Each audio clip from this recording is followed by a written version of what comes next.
Hola, ¿qué tal? Muy buenos días, estimadas y estimados alumnos de la preparatoria virtual de la Universidad del Estado de Guanajuato. Mi nombre es Fernando Sosa.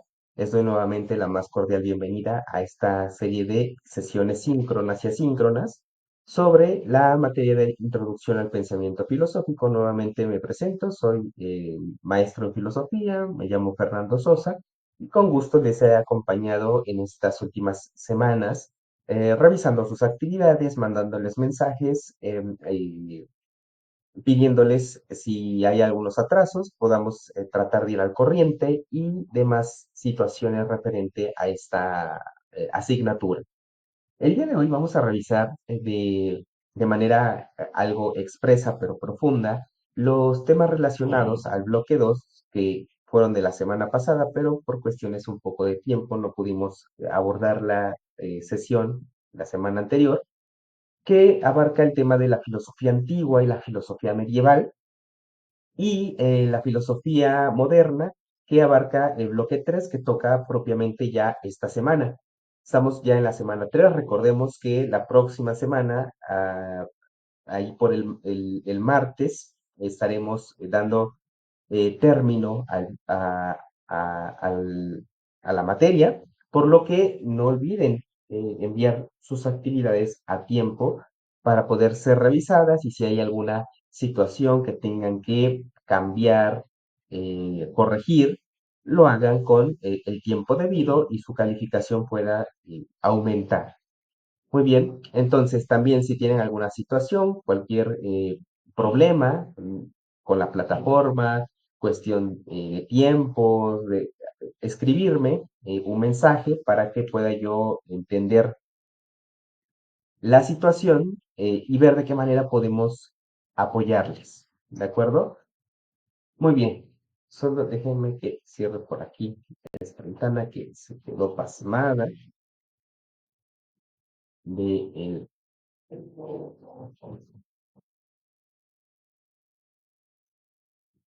del Spotify.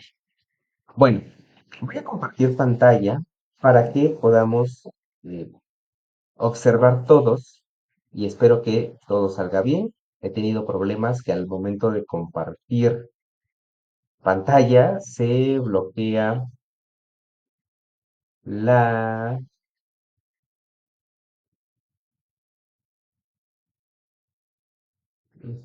se bloquea la sesión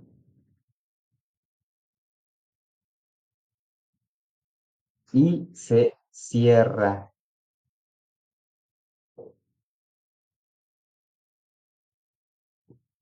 el programa.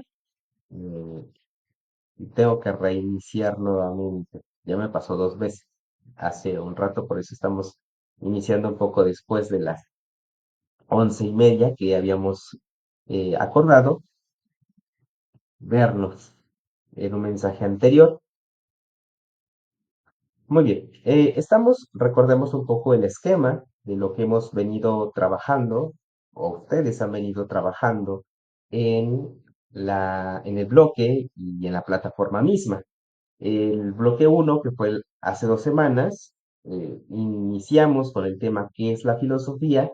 Ese sí lo abordamos un poco hablando sobre la importancia del pensamiento filosófico, el pensamiento crítico, cómo este pensamiento nos ayuda a observar la realidad de una cierta manera profunda, que nos ayuda a descubrir las estructuras que forman la realidad y que no las vemos de manera inmediata, sino que hay que hacer un ejercicio reflexivo para poder descubrirlas y ver de qué manera operan para que los seres humanos, ya sea de manera individual o colectiva, social, actuamos frente a esa realidad, ¿no? Hay cuestiones que nos condicionan, posiblemente no nos determinan, pero sí nos condicionan a actuar, a comportarnos, a elegir ciertas cosas, a hacer también algunas otras, en el mismo camino que y los propios sistemas políticos, sociales, económicos, culturales nos señalan por dónde hay que ir.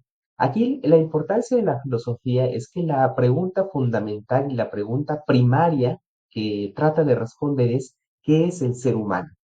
Y en esa posible o en esas posibles respuestas se asoma un elemento particular y fundamental que nos conforma a estos seres, que es la cuestión de la libertad.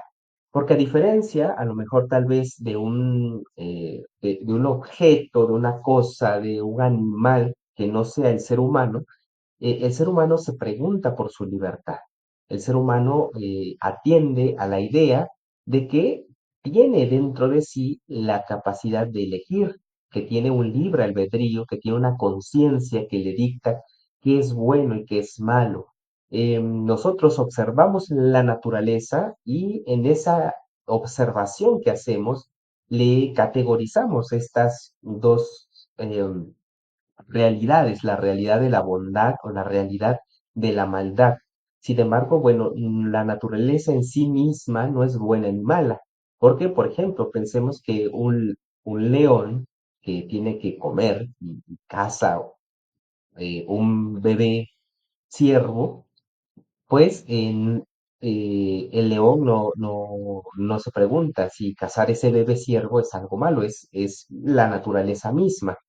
Sin embargo, lo que el ser humano sí hace puede ser categorizado bajo la idea de la maldad o la bondad, en tanto que podemos distinguir y decidir qué hacer y qué no hacer.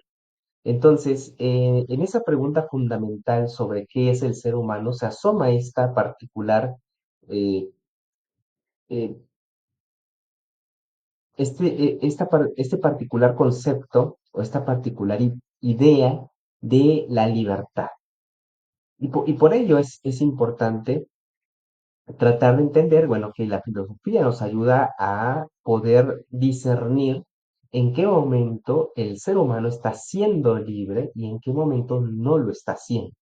Y yo creo que ahí es donde la filosofía tiene un papel muy importante para poder ayudarnos a descubrir qué estructuras de la realidad que operan a nuestro alrededor sin verlas directamente condicionan nuestra libertad y la encausan hacia los intereses de alguien más, más allá que de los intereses propios o de los intereses realmente funcionales a nivel colectivo y comunitario. Muy bien. Eso lo alcanzamos más o menos a observar y a responder en la sesión del bloque uno de que es la filosofía. Allí ustedes tuvieron que entregar una breve actividad sobre la pregunta por cuál es la definición de filosofía, por qué la filosofía nace del asombro, por qué em, ¿cuál es la cuestión de la virtud, por ejemplo, a nivel filosófico en autores o filósofos como Aristóteles, como Tales de Mileto, como em, Homero, por ejemplo, estaba dentro de una tabla, y luego cuál es la función de la filosofía? En fin, estas preguntas, estas cuestiones, ustedes las abordaron en la semana del primer bloque. La semana del segundo bloque, que fue la semana pasada, ustedes entraron a el tema de la filosofía antigua y la filosofía medieval.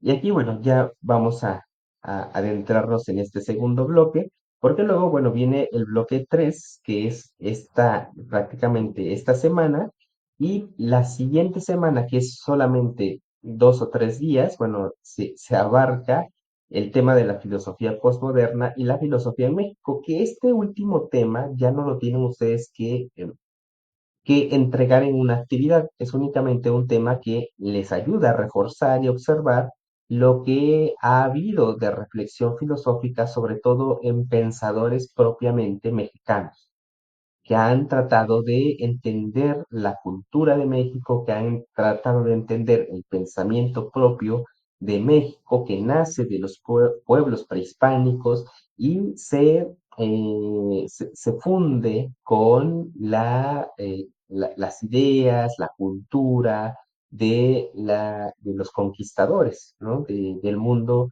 hispanoparlante que llega durante la conquista y bueno, da como resultado la cultura mexicana que hoy en día nosotros estamos siendo. Muy bien, entonces, referente ya al bloque 2 sobre la filosofía medieval y la filosofía antigua, vamos a analizar brevemente, pero no sin dejar de que sea de una forma profunda, y cuál es la temática que se abordan en estas dos etapas o periodos históricos de la filosofía. Que aquí hay que ser muy claros en relación a que es importante que podamos distinguir y tener la conciencia de que la filosofía que nosotros estamos abordando en las temáticas de este bloque es una filosofía puramente europea, eurocéntrica, ¿ok?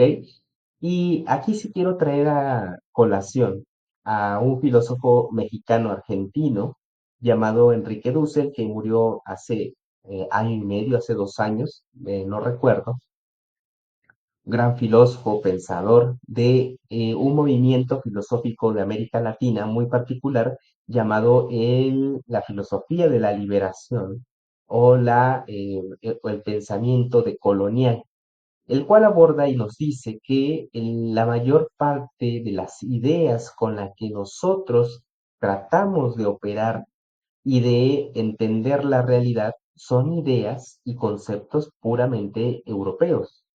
Por lo tanto, la forma en la que nosotros concebimos la realidad termina siendo una concepción eurocéntrica. Y esto se refleja sobre todo a nivel académico, en qué es lo que aprendemos en la academia, qué es lo que se nos enseña, porque habiendo, por ejemplo, un pensamiento propio en las filosofías indígenas, en las filosofías o en el pensamiento prehispánico, en culturas milenarias como la cultura egipcia, la cultura china, la cultura india. Imaginemos, o sea, el historial tan grande y vasto que tienen estas culturas milenarias, y sin embargo, bueno, estudiamos una filosofía europea que es muy, muy reciente, porque, y esto lo apunta muy bien Enrique Duce. Esto lo apunta muy bien Enrique Duce. Sí, aquí sigo, aquí sigo, aquí sigo. Este, lo apunta muy bien Enrique Duce cuando la China, la India eran culturas poderosas con un gran arsenal a nivel cultural, intelectual, científico, inclusive. Europa era eh, eran poblados, eran pobladores, no tenían ese avance que las grandes culturas tenían. Y sin embargo, finalmente en algún punto, en algún centro, la cultura europea se apropia del mundo e impone su pensamiento como el principal. Y es el que nosotros estamos atendiendo, el que nosotros estamos estudiando. Y parte de ese pensamiento que retoman el mundo europeo, pues va a poner atención en la filosofía griega, en la filosofía antigua de la Grecia antigua, como el punto de partida de la civilización moderna que representó Europa en su momento y que lo va a transmitir así a aquellas naciones o bueno, a aquellos pueblos que fueron conquistados por ellos, ¿no? Entonces recordemos que nosotros, al haber sido conquistados por Europa a través de España, pues tenemos toda una línea de pensamiento prácticamente eurocéntrico y eso es a lo que, por ejemplo, filósofos como Enrique Dussel tratan de dejar de lado y decir, a ver, tenemos una eh, un propio pensamiento. En estas tierras, en estos lugares, se genera un pensamiento propio y que estamos dejando de lado porque queremos y aspiramos de manera inconsciente, también dado la influencia de la conquista, aspiramos a lo europeo, a lo eurocéntrico. Entonces, el programa que nosotros estamos observando, el programa que nosotros atendemos, es una visión del mundo eurocéntrica. Ahora bien, el mismo Enrique Dussel nos va a decir que lo que sí tenemos que hacer, bueno, si ya se nos está presentando esta forma particular de ver el mundo desde los ojos europeos por la filosofía griega, es tomar los elementos, los conceptos de esta filosofía y poder entonces, a partir de algunos de estos conceptos e ideas, tratar de repensar, reformular nuestra propia idea y construir nuestro propio código de pensamiento, nacido desde la América Latina, desde el propio territorio mexicano, que tenga que ver con lo propio del territorio mexicano, que tenga que ver con lo propio de la América Latina. Muy bien. Ahora, em, eh, vamos a atender en relación a la filosofía antigua el inicio de esta filosofía como un paso, el paso que se dio de la visión mitológica de la realidad a la visión de lo que los griegos llamaron con una palabra griega el logos.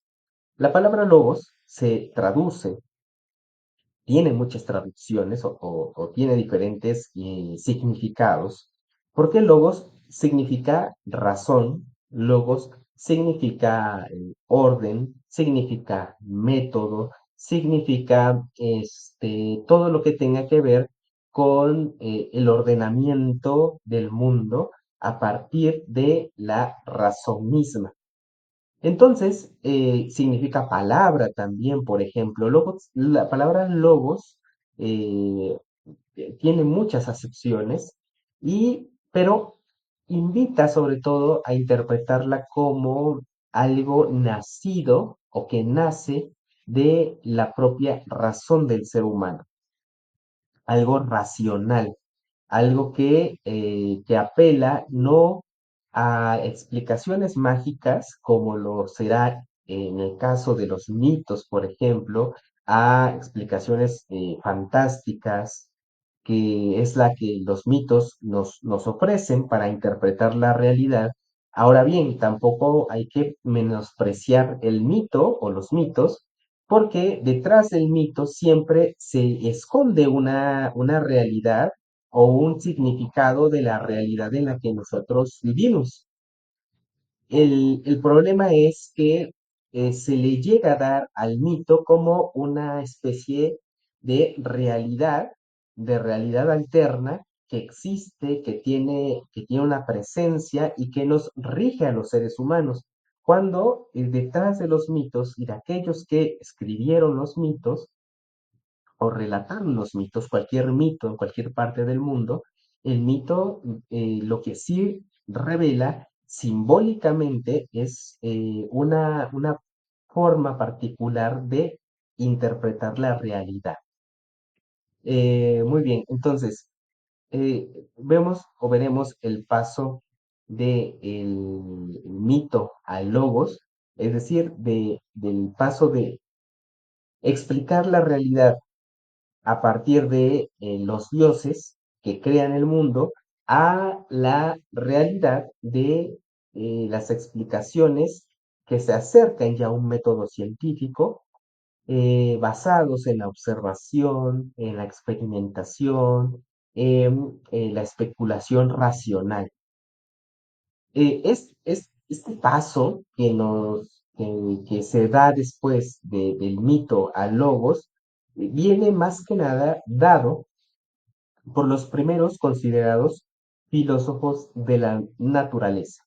Esos filósofos de la naturaleza fueron Tales de Mileto, Anaxímenes, Anaximandro, fue Heráclito, fue también Aristóteles, podríamos, lo traen a colación, pero los primeros cuatro son como los más considerados frente a esta cuestión de los filósofos de la naturaleza, porque apelan a que el mundo, la realidad del mundo, está construida por elementos que encontramos en la naturaleza y no un mundo constituido por la voluntad creativa de una deidad o de un dios, ¿no?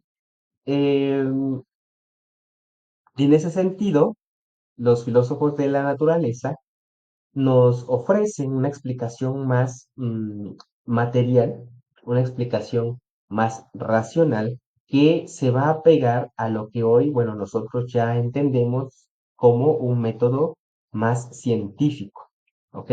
Aunque no deja también de tener como parte del mundo antiguo, de las herramientas que tenían, del contexto histórico, etcétera, pues no dejan de tener también ciertas especulaciones que rebasan también a veces el plano de lo puro material. Después de este punto de los filósofos de la naturaleza, nos acercamos al pensamiento de Sócrates, al pensamiento de Platón y al pensamiento de Aristóteles. Muy bien. Vamos a dar un repaso por esto que hemos venido platicando. Si nos damos cuenta, aquí en la propia plataforma, pues ya nos ofrece estas explicaciones que yo les estoy más o menos otorgando de la filosofía antigua, donde nace. Bueno, miren, aquí, por ejemplo, sí nos hace mención de las culturas milenarias como la China, la India, que también tuvieron grandes pensadores, grandes filósofos. Pero bueno, sí, sin embargo, partimos siempre de la filosofía que Europa nos otorga. También estaremos como abordando la parte de bueno, aquí nos hace la mención del paso del mito a logos, que es esta idea de dejar atrás la explicación mitológica, la explicación fantástica, por la explicación más natural y material, que es la de los filósofos de la naturaleza, los filósofos que nos ofrece una explicación a partir de elementos propios de la naturaleza, como por ejemplo, Tales de Mileto nos decía que el elemento que conformaba todo lo que existe era el elemento del agua, ¿no?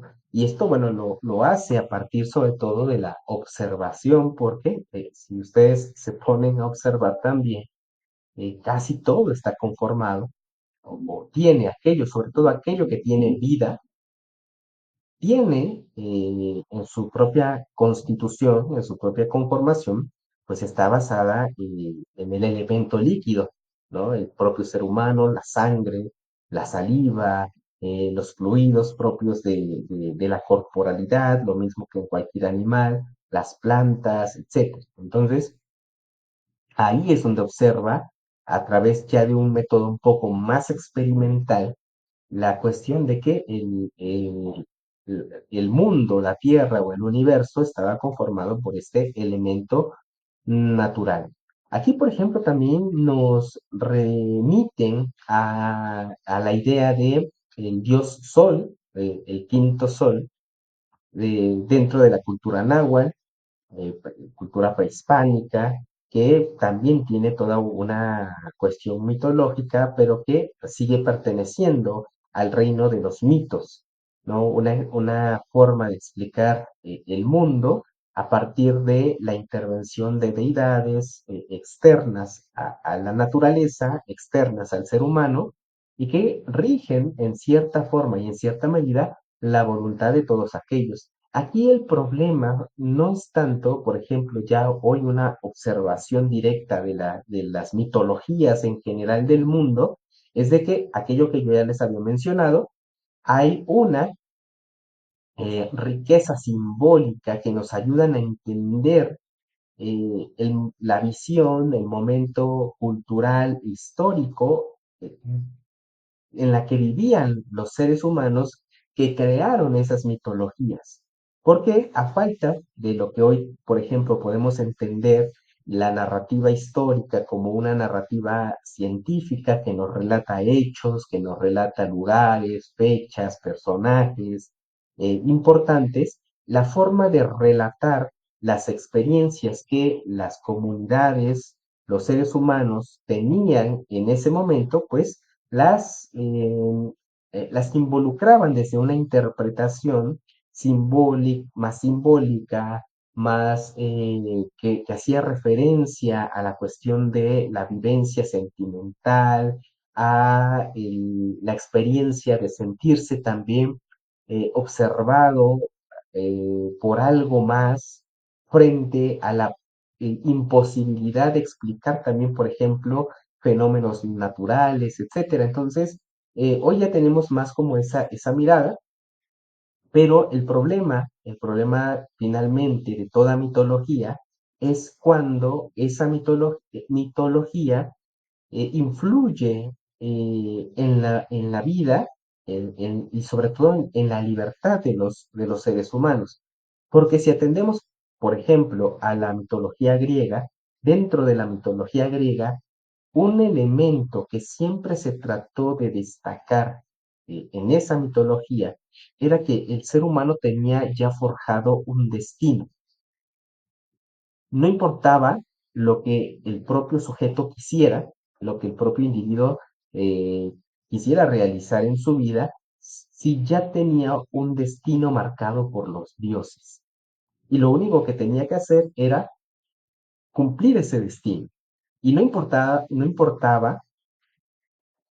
si querías escapar a tu destino, tomar como la decisión, las riendas de tu vida, porque el destino te iba a alcanzar tarde o temprano.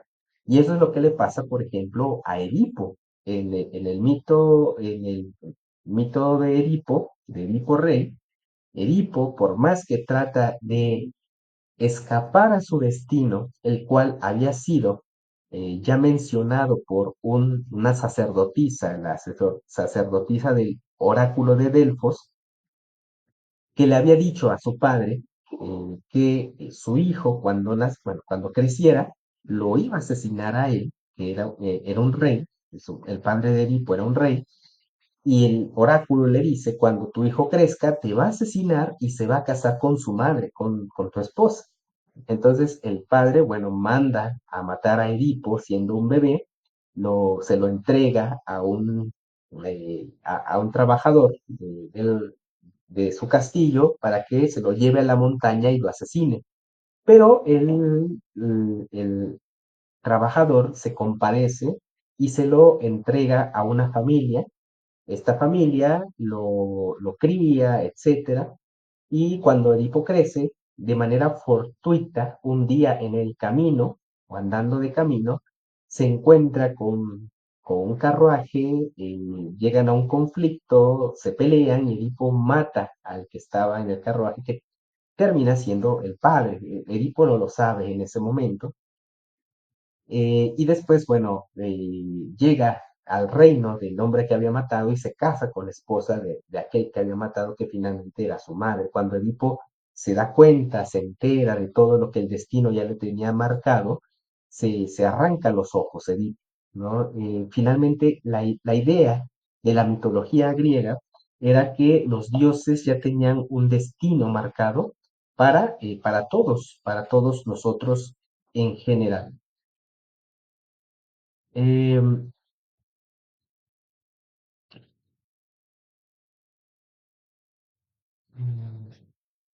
sí, muy bien. Es eso con relación a el paso del mito a logos. Por eso como la importancia de que em, pasar a una explicación del mundo un poco más racional, un poco más material, porque ahí en esa posibilidad de lo racional y lo material se encuentra la oportunidad de ejercer una libertad que el ser humano tiene, ¿no? Entonces, estos son los cuatro filósofos de la naturaleza, bueno, sí, sí, cuatro, que es Tales de Mileto, Anaxímenes, Anaximandro y Heráclito. ¿Ok? Aquí cada uno tiene los elementos de los cuales creen que el mundo se compone, un elemento que no es del todo divino, porque en el fondo ellos van a seguir teniendo una especie de apego a la divinidad o a lo trascendente o a lo espiritual, sobre todo en el caso de Anaximandro, que propone algo que él va a llamar el apeiron, ¿ok? Y el apeiron es como una especie de fuerza cósmica, pero que está hecha de materia, pero que no es totalmente materia, es como espiritual, pero de lo cual todo va a tener como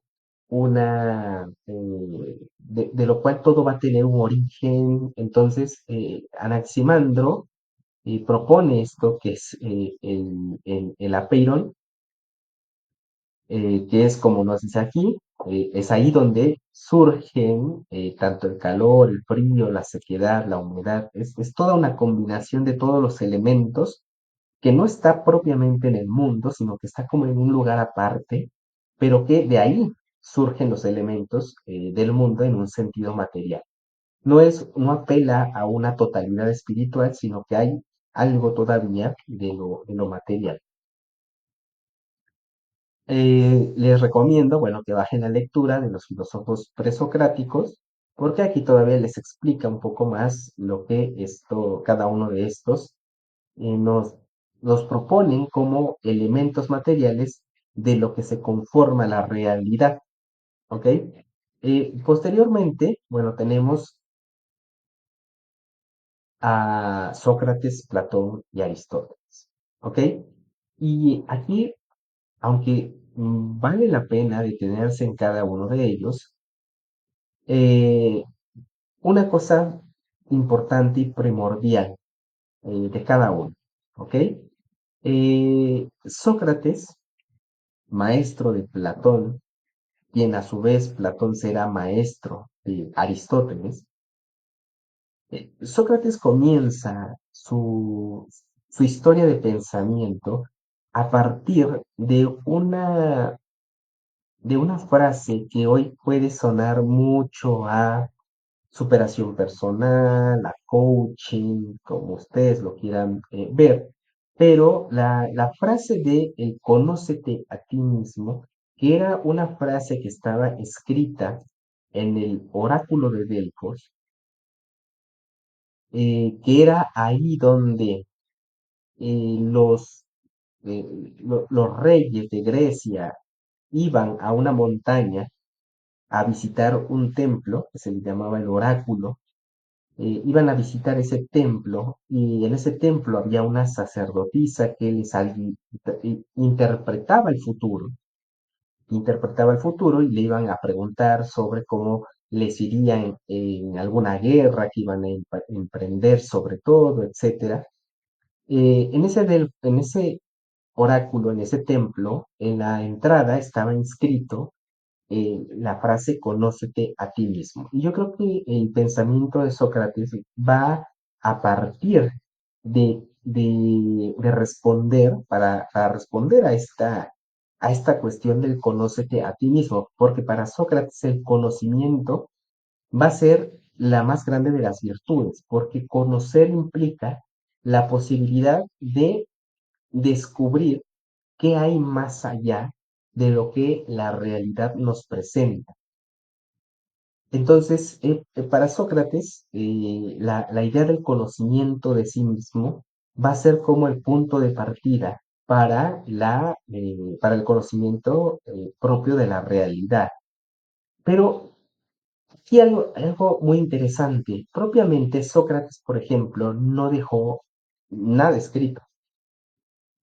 para Sócrates, lo importante siempre del conocimiento era aquello que surgía a través del diálogo.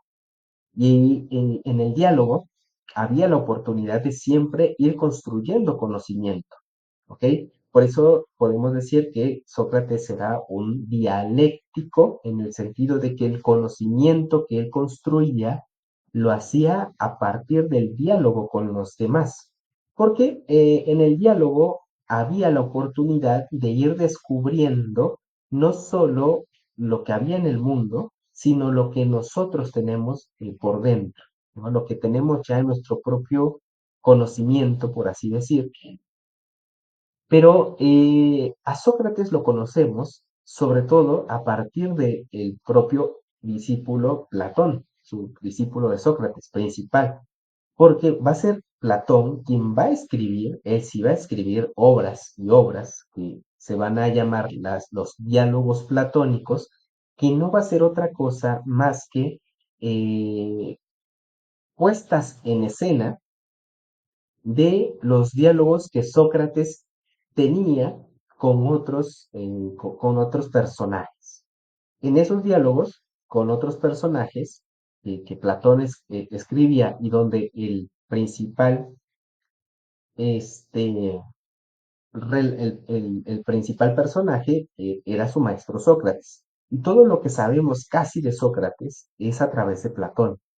Incluso muchos han llegado por ahí a decir que es posible que Sócrates nunca haya existido, sino que es un personaje que el propio Platón eh, crea para su cometido de esta forma de escritura, que era la escritura de los diálogos. ¿Ok? Entonces, Platón nos deja todo lo que Sócrates dice, interpreta del mundo a partir del paradigma del conócete a ti mismo, pero en Platón podemos ya vislumbrar una diferencia ya más grande que trasciende el plano de lo terrenal. Porque para Platón, por ejemplo, una de sus más grandes aportaciones de ideas filosóficas es la cuestión de la teoría de las ideas.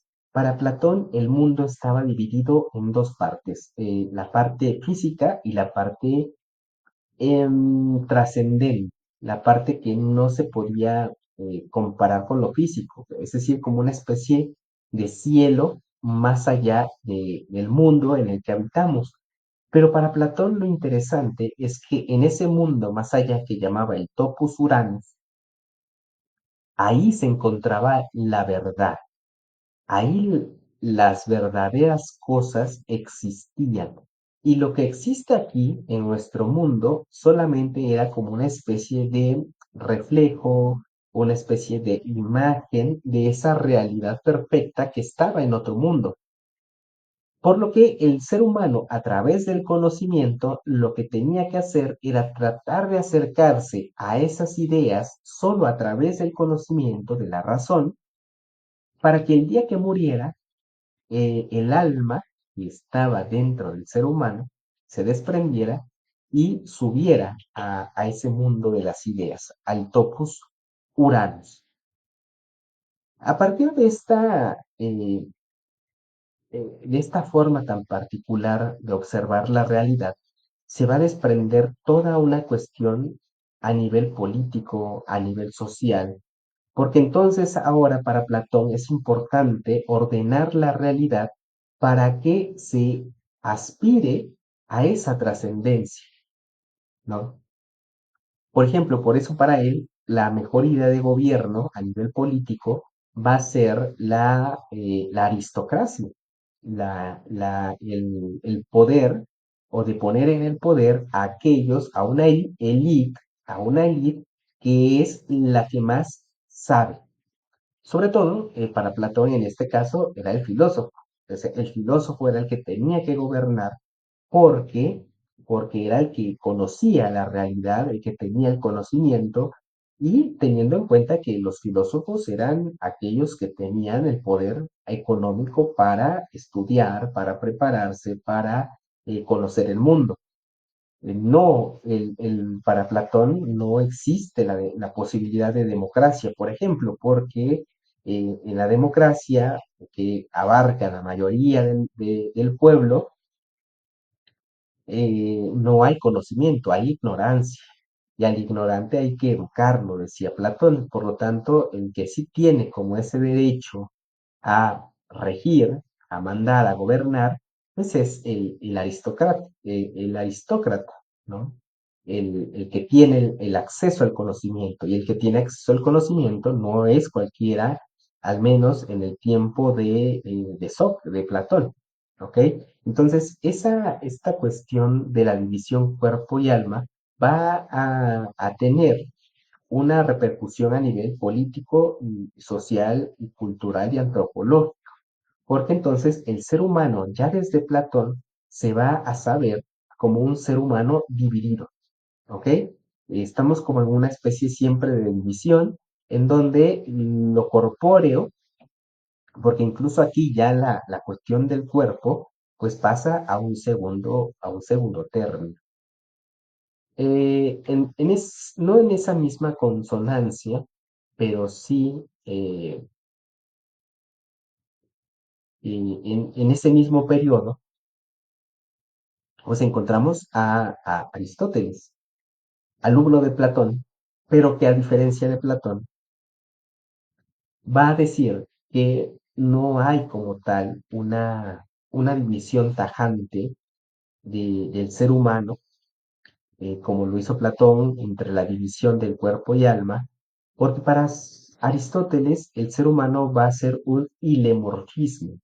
Y el ilemorfismo aristotélico es la constitución de que el ser humano está conformado por dos realidades, una materia y una forma que están unidas, no separadas, y que atienden únicamente a las razones de este plano o de este mundo. Aristóteles no piensa en una trascendencia per se, es decir, que el día que el ser humano muere, el alma trasciende, como lo era en Platón. Para Aristóteles, cuando el ser humano muere, se acabó, ¿no? Eh, ha dejado de ser ya acto y no hay más potencia. Recordemos que para Aristóteles una de las principales conceptualidades que de él se desprenden es también la idea de la potencia y el acto. Por ahí hay una tabla en las actividades que ustedes tienen que realizar donde tienen que poner algunos ejemplos sobre la potencia y el acto. Muchos, muy bien, lo han hecho de manera excelente, diciendo que, por ejemplo, una semilla que yo tengo ahorita en mi mano, una semilla de naranja, en acto es una semilla de naranja, pero dentro de esa semilla tiene la potencia de llegar a ser un árbol, ¿no? Más adelante. Entonces, para Aristóteles hay una unidad del ser humano que atiende a una realidad un poco más material que la propia cuestión este, que la propia cuestión de la separación cuerpo y alma, ¿no? Hay una cuestión más materialista en Aristóteles, ¿ok? Para Aristóteles es importante la ética, porque para Aristóteles la ética tiene que ver propiamente con alcanzar la felicidad. O sea, nos comportamos o nuestro comportamiento debe ser tal para Aristóteles que siempre nos debe encaminar hacia la búsqueda de la naturaleza del ser humano, que esa naturaleza se cumple con el estado de felicidad que se alcanza para Aristóteles, sobre todo al final de la vida, al final de la existencia. Muy bien. Dejando un poco atrás la parte de la filosofía antigua, hay que entender ahora que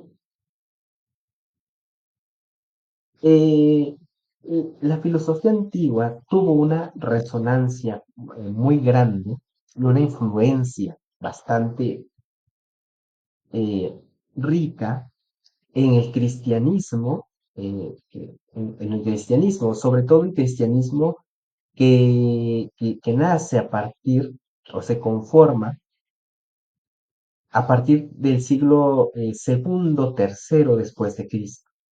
Porque hasta, podríamos decir, los primeros 200 años del cristianismo, esos primeros 200 años se mantuvo hasta cierto punto una especie de pureza del mensaje evangélico que nace de la persona histórica de Jesús, que se transmite a los apóstoles y los apóstoles que lo transmite a, al mundo conocido en ese momento, donde se conforman comunidades cristianas, donde vivían con los preceptos del Evangelio, las enseñanzas de Jesús. Todo el mundo tenía sus propias labores, pero conformaban comunidades donde se reunían al finalizar el día a compartir el pan, a compartir el vino, a hacer una especie de remembranza de la figura de Cristo, pero va a ser sobre todo a partir de que el cristianismo tiene un involucramiento bastante cercano con el mundo helénico romano, es decir, con el mundo griego ya romanizado, eh, donde en el encuentro con esta cultura, después del siglo segundo, o sí, del siglo tercero, perdón, va a empezar como a tener influencia de los conceptos filosóficos que van después a conformar la doctrina ya más dura y construida que va a tener el cristianismo a partir de ese momento hasta nuestros días. ¿Ok? Sobre todo, y aquí vamos a traer a colación a San Agustín, porque San Agustín va prácticamente a bautizar a Platón, ¿no? Casi todo el esquema platónico del pensamiento lo va a tomar San Agustín para explicar y fundamentar la doctrina cristiana. San Agustín, sobre todo, va a tomar como punto de partida la división entre el cuerpo y el alma, ¿ok? Y estamos hablando del siglo cuarto, el año 300, ¿no? San Agustín va a tomar la división del cuerpo y alma que ya Platón había planteado para dar una interpretación más fuerte a una especie de entender el mundo, la ciudad mundana, la ciudad terrenal y el cielo, la ciudad de Dios, ¿ok? Entonces, San Agustín va a introducir estas categorías platónicas que van a terminar en cierta manera contaminando el propio pensamiento cristiano de los primeros 2 siglos al menos. ¿Ok? Entonces, la filosofía medieval no se puede entender sin esa mezcla de ideas con el mundo griego, en la que tuvieron que ver pues todos estos personajes que tenemos aquí, como los que se dio en los primeros padres de la iglesia, que fueron la patrística, o el periodo de la patrística, donde, por ejemplo, está San Alberto Magno, etcétera, que van a empezar a delinear y a construir una forma de ver el mundo desde donde Dios es el centro y a partir de ese centro podemos comprender la realidad, ¿no? San Agustín se encarga de ello, de seguir fundamentando esta parte doctrinal, y Santo Tomás, bueno, también va a tener su parte, aunque Santo Tomás aquí no se va a tratar de despegar de San Agustín, este, para darle un poco más de peso a lo racional, a partir sobre todo de que Santo Tomás Aquino, si San Agustín retomó a Platón, que era un filósofo divisionista en el sentido de que apelaba a la división cuerpo, alma, mundo terrenal, mundo espiritual. Eh, Santo Tomás retomará a Aristóteles, pero estamos hablando de que hay un espacio prácticamente como de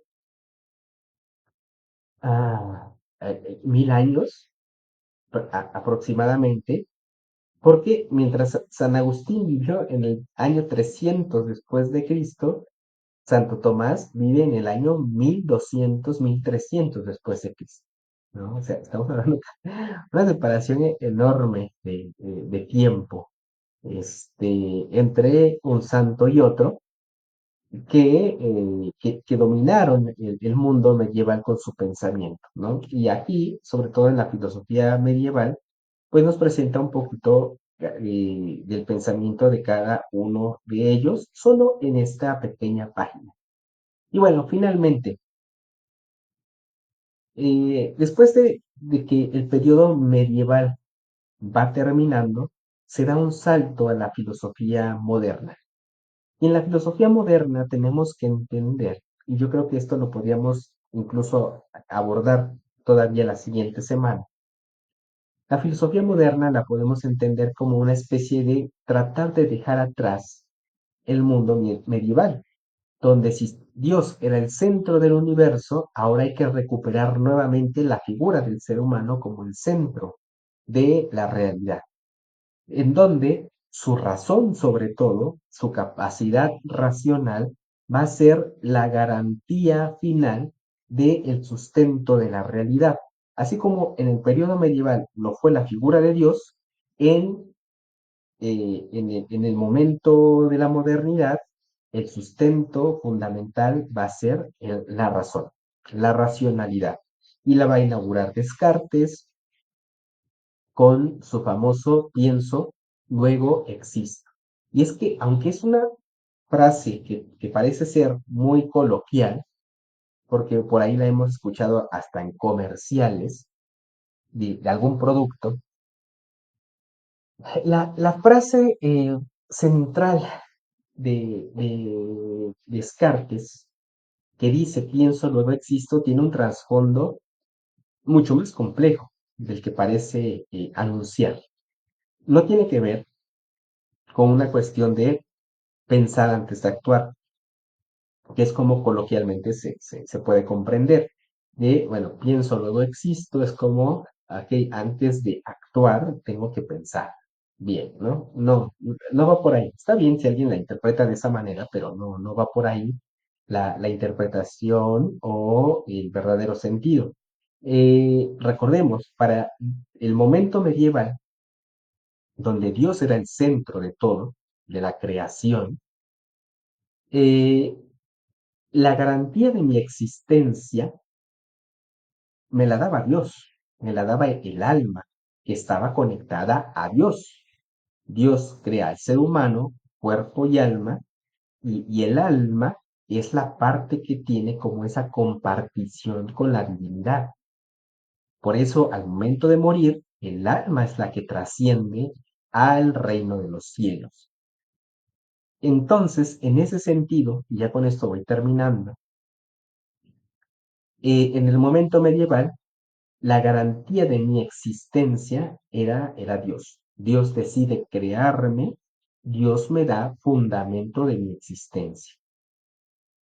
Pero aquí algo interesante, con la llegada de Martín Lutero al momento histórico medieval, va sin querer, sin quererlo, obviamente, va a romper con ese paradigma.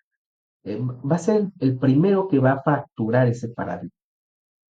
Porque para Martín Lutero va a realizar una protesta o una reforma en la que va a decir, a ver, el discurso del mundo en el que vivo me dice, Dios te ha creado, Dios es la garantía de tu existencia, pero esa garantía de tu existencia y esa creencia se te transmite a partir de una institución, que es la institución religiosa. La institución religiosa te da esa ese adoctrinamiento, esa doctrina, que es la de la creencia en que Dios te ha creado cuerpo y alma, y que el alma es la que se salva y la que tiene que trascender, y que la iglesia es como, en este sentido, la administradora, ¿no? De los dones que Dios le ha otorgado para poder inclusive salvar o llevar al buen camino a las almas hacia su salvación. Entonces, hay una mediación entre Dios y el ser humano que tiene que pasar por la intercesión de la iglesia. Lo que hace Lutero, sin querer, a partir de un descontento que tiene con la iglesia, porque él observa que la iglesia en ese momento tenía mucho poder político y económico, es que la iglesia vendía prácticamente la salvación, ¿no? Cobraba exceso a un pueblo pobre, a un pueblo que estaba totalmente sufriendo, y la iglesia, bueno, vivía en opulencia. Estoy hablando del año 1517, que es cuando Lutero irrumpe con esta reforma. Y entonces Lutero lo que va a hacer es decir, a ver, no necesitamos intermediarios. Lo único que necesitamos es al propio sujeto, al propio ser humano, con su propia conciencia, con su propia razón, frente a la escritura y frente a Dios, ¿no?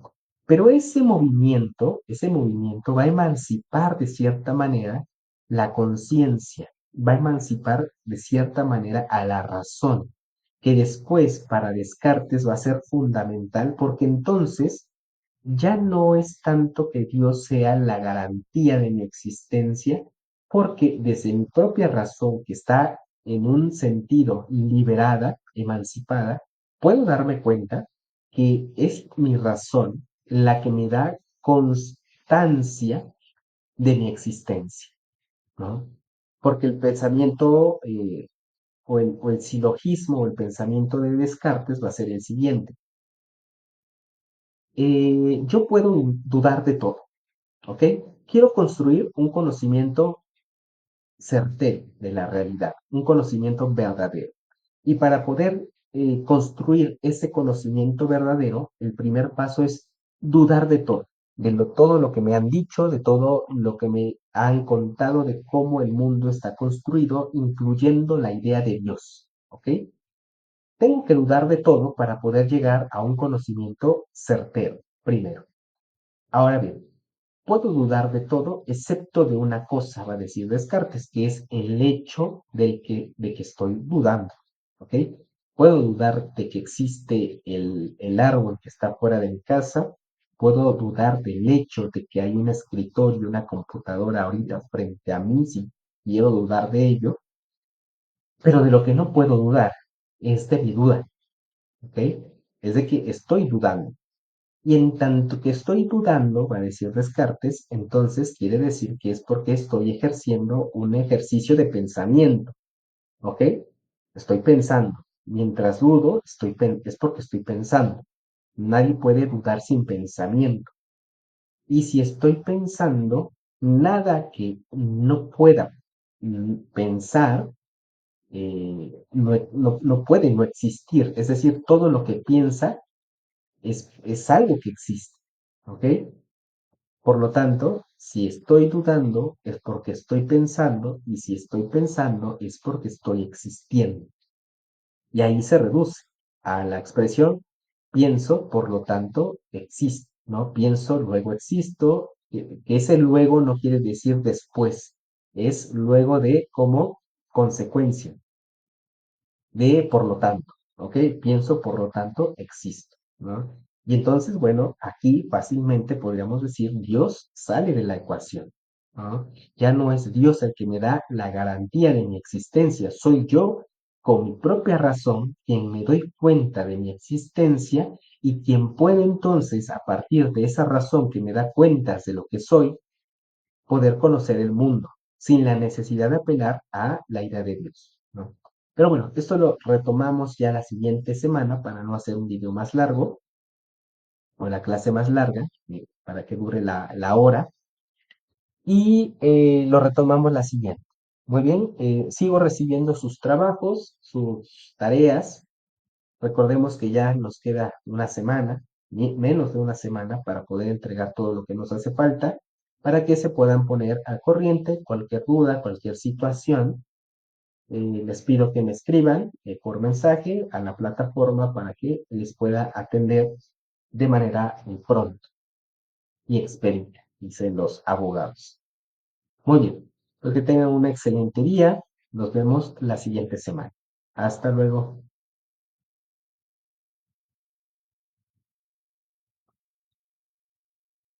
Vamos a dejar de compartir. Y vamos a dejar